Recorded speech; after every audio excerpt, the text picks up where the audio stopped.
Hey there everybody, redxparasite here, and welcome back to Let's Play Metroid Prime. In the last episode, I'm drawing a blank on what we did. We went through the Magmore Caverns, made our way here to the Chozo Ruins. Got actually quite a few expansions. There we go, that's some stuff that we did. In this episode, however, we're going to do kind of a... Oops, I failed. Okay, we'll just fight this guy. This is actually a new enemy for us. Chozo Ghosts, listed as Aberration. Spectral entity, bioelectric field invulnerable to natural energies. As these entities phase in and out of existence, the only way to track them accurately is with X-ray scanning. This partially phased nature makes them invulnerable to natural energy types such as fire, ice, and electricity. Their aggressive and erratic behavior is most likely due to the corrupting effects it phase on in the town or environment. They appear to be drawn to Chozo religious sites where they wreak havoc upon anything that dares to enter the area. So, these guys are only weak to the power beam, and they will phase in and out of existence. However, you can actually kind of stun lock them if you hit them with power beams in rapid succession. So that is one strategy that you can use to kind of defeat them quickly. If you don't manage to do that, they will kind of dart around a lot and will be kind of hard to hit. So they're more frustrating until you get the X-ray visor, at least. So we have another Chozo lore. Things bound to earthly shapes are temporal and frail, existing in a single dimension. They are fragile, vulnerable, and ultimately mortal. However, not all things obey this law. Shapeless, they wait beyond the realm of perception, emerging only when one arrives who can feel their presence. Such is the will of the Chozo. Our will to defeat the evil seeping into this planet remains. We desire only to see the darkness meet its end. The will of the Chozo has no mind or reasoning of its own, though. This will be the Entrusted One's trial. So, we have a statue of the Chozo Elder here. And if you go into it in Morph Ball mode, it will launch you up towards that Spider Ball track. However, since that's, no fun... Oops. Okay. You can land on that. You can definitely also make the jump in this version as well. It's not a very difficult jump to make. And then you can space jump up to where the Morph Ball slot is. So you can actually get this without the Spider Ball at all. I think I need to jump a little bit more forward in order to do that. I know I'm wasting a whole bunch of time by doing this, but I will not be stopped.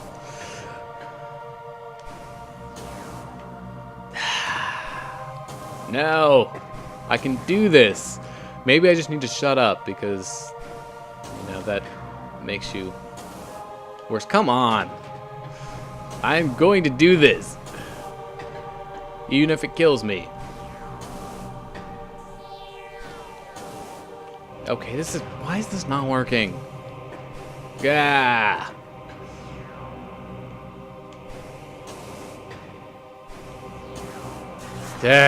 Whatever.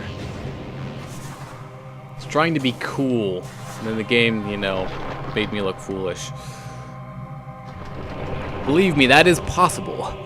I have done it many times when I've been speedrunning this game. Fine, have it your way, game. I'll play by your rules.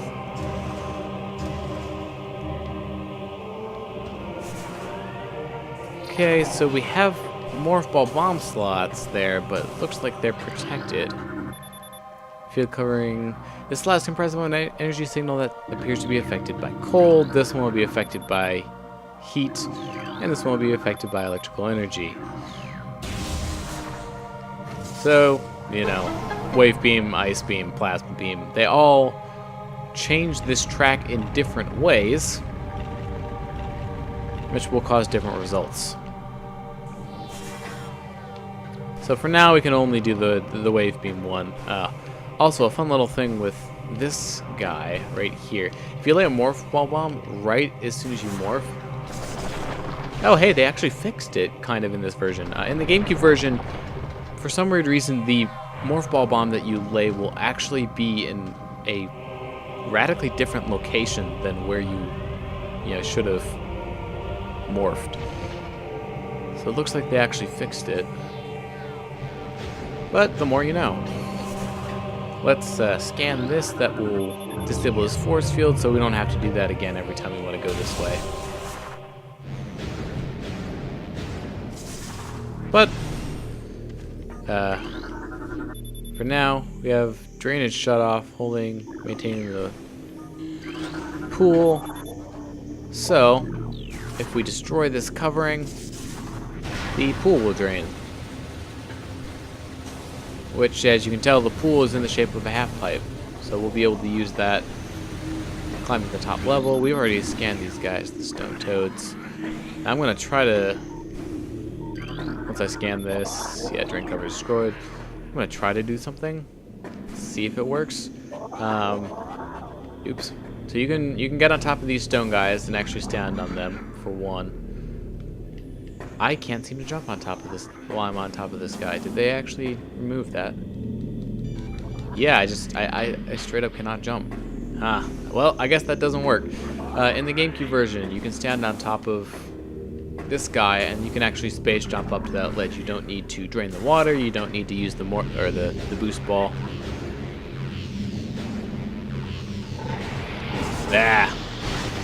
So yeah, those guys are just more of an inconvenience than anything. They'll suck you up if you get close to them. I was actually kind of aiming for that guy because he sucks us up and sticks us on the top level. However, in this little alcove right here is the item that we've been seeking, which is the ice beam. So now we're going to be able to freeze things, open up some more doors. New possibilities are open to us. So ice beam is in the bottom left. We're going to space jump across this gap here, and we're going to hit up this save point.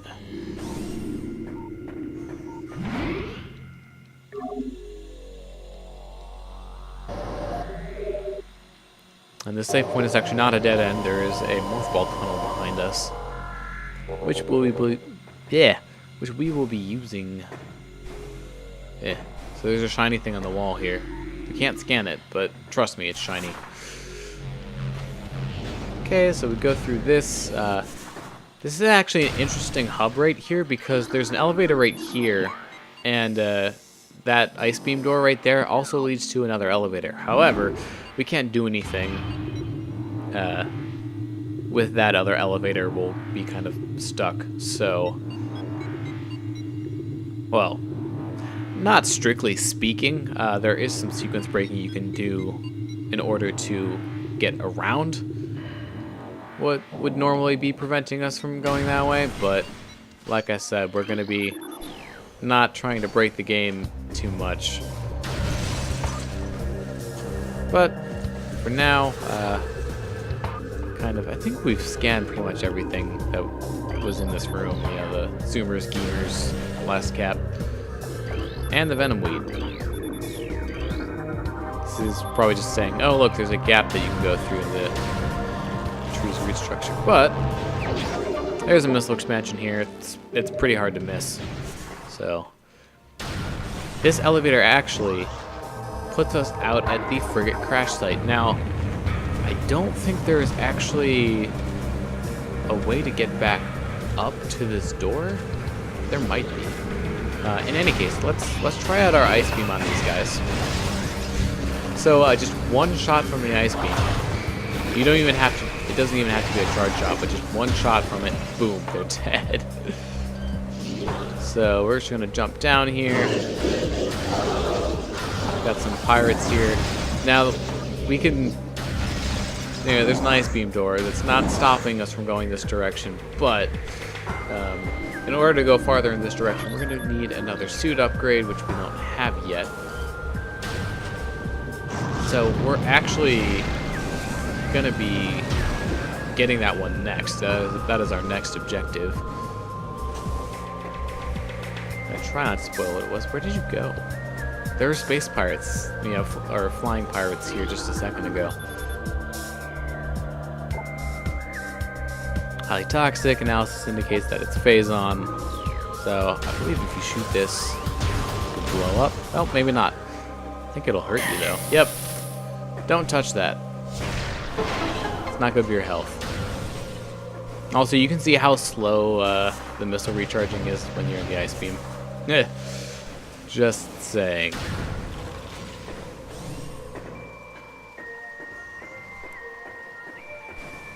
So, let's drop by our ship. We can save, recharge our ammo here. Also, in the last episode, we passed 100 missiles.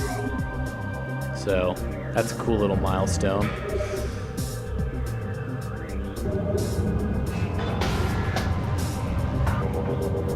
But, in any case, we are going to be heading back to Magmore Caverns. So, we'll make our way through here. Take that elevator again. It's such a useful elevator. I've been saying it before and I'll say it again. I like that elevator. Both of us. Okay, we can just jump straight up here. Also, we can now kill this flower pretty easily. You can just freeze it, shoot a missile at it. It's kind of annoying to fight unless you have the ice beam, so. Just drop down. Boost our way across here. I saw you there, Zoomer. You weren't gonna get in my way.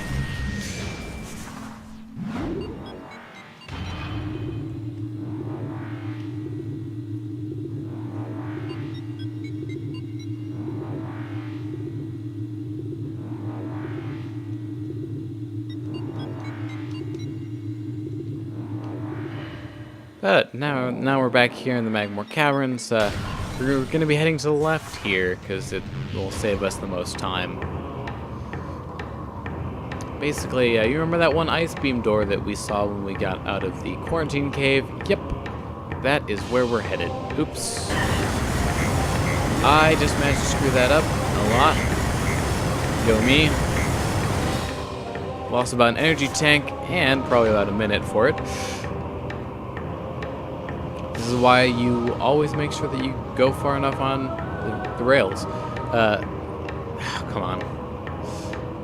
The directions get a little bit tricky sometimes when you're on spider ball tracks, just because. Oh, so fun little thing that you can do with the ice beam now. You can actually freeze these. Oops. Although apparently not that one. Yeah, I guess just the ones that are firing constantly.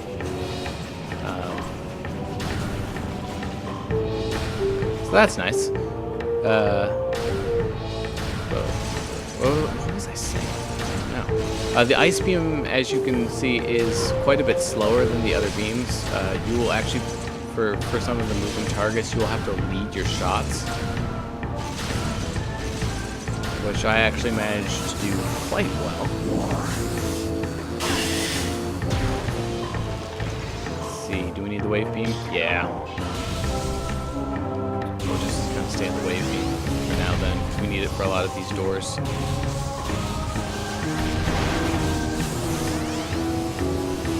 So we're back in this room.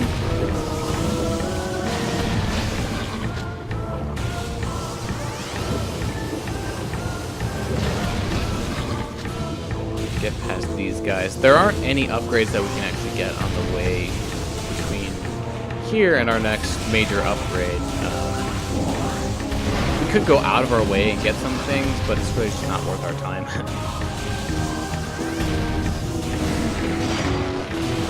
Let's see, let's try out our ice beam again. These guys can be a little bit tricky to hit with it sometimes because they're moving around a lot, as you can see. However, if they stop and launch their missiles at you, then that's a really easy opportunity to nail them.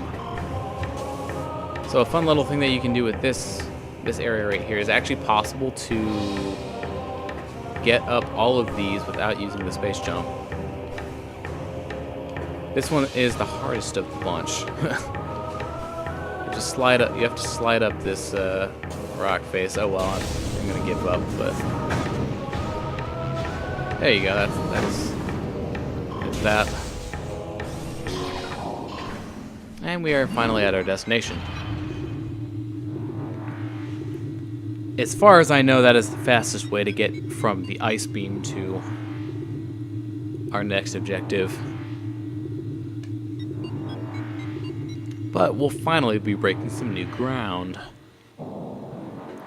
But before we do that, there's a spider wall track there, but using spider wall tracks are for noobs. You can stand on these, and then from there you can actually space jump up to the hole and do that. So boom, there you go. Who needs the spider ball? But we're in a kind of new area. We're still in the Phendrana Drifts, but we're in a new section of it called Phendrana's Edge. So we got flicker bats here, which we don't really care about quite as much. Down below, however, there should be some new enemies that we can scan that we have not seen before. Gel Zaps. I'm gonna actually go and rescan it. And then I just did the same thing I did the first time. Aquatic predator made of electrically bound skeletal halves. Gel Zap's brain is located in the upper half of its body, while the heart and digestive tract occupy the lower half.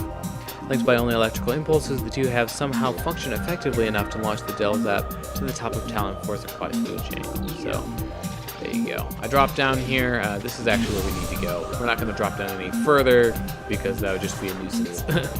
When we don't really need to go there.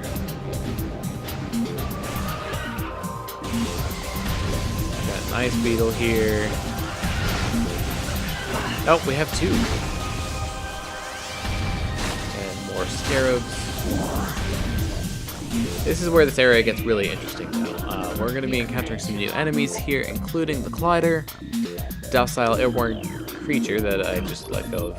But with unusual magnetic properties, Colliders live in a relatively peaceful existence. They have a magnetic structure attuned to the common grapple beam technology. The sport of glider riding involves using a grapple beam to attach to a glider and then staying on it as long as possible.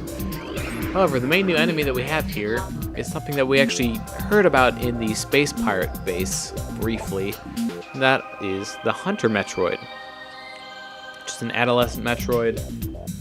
Energy Siphon Tentacle increases its threat level. As Metroids develop, they become more efficient predators. An energy draining tentacle allows them to attack at a distance. Quick to anger, a Hunter Metroid will charge troublesome prey and attempt to ram them into submission. Cold-based attacks are still effective against these creatures, and I just bumped my mic. I apologize. Now, they can suck you from a distance, but now that we have the ice beam, we can actually just kind of knock them out pretty easily. We do have some more stalactites on the ceiling. Like I said, if you need to scan, you can get it from here. I don't know if we can put this one on this side. Let's find out. Looks like no. I'm going to aim this one a little bit better. Or not, apparently, according to the game. So if you knock that down, it will give you access to a save point. So we'll make use of that.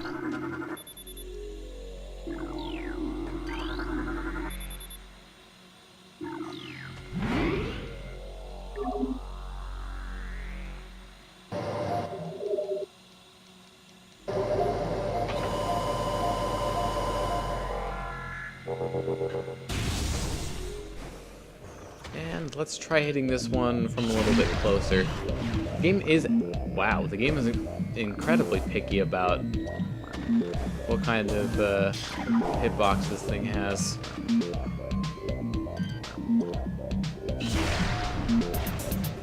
Really? I have wasted, I don't even, like half a dozen missiles on this now? And you can actually get up to here without using the stalactite. I don't know why the word wasn't coming to me there, but it's a lot easier to do that in the GameCube version. It might still be possible in the Wii version, but It's definitely more difficult to pull off.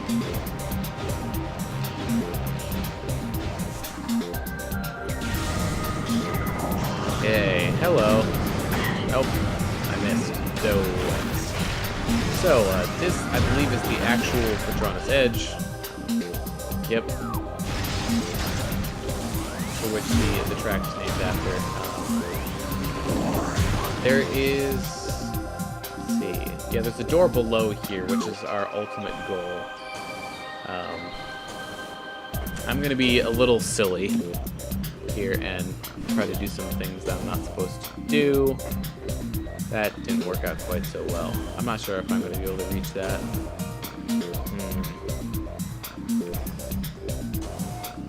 Yep, oh well. We're not supposed to be able to climb this room yet. We don't have the proper upgrades for it, so... I guess we'll just have to let the game win again. Oops. But yeah, the gel zaps, they will actually temporarily disable your visor if they get too close to them. And I cannot hit this guy. I am not in the right place. There we go. But, in any case, I think this is actually going to be a good place to end the episode off. So, thank you very much for watching. I've been redxparasite. That was a Scatter Bamboo. Signing out.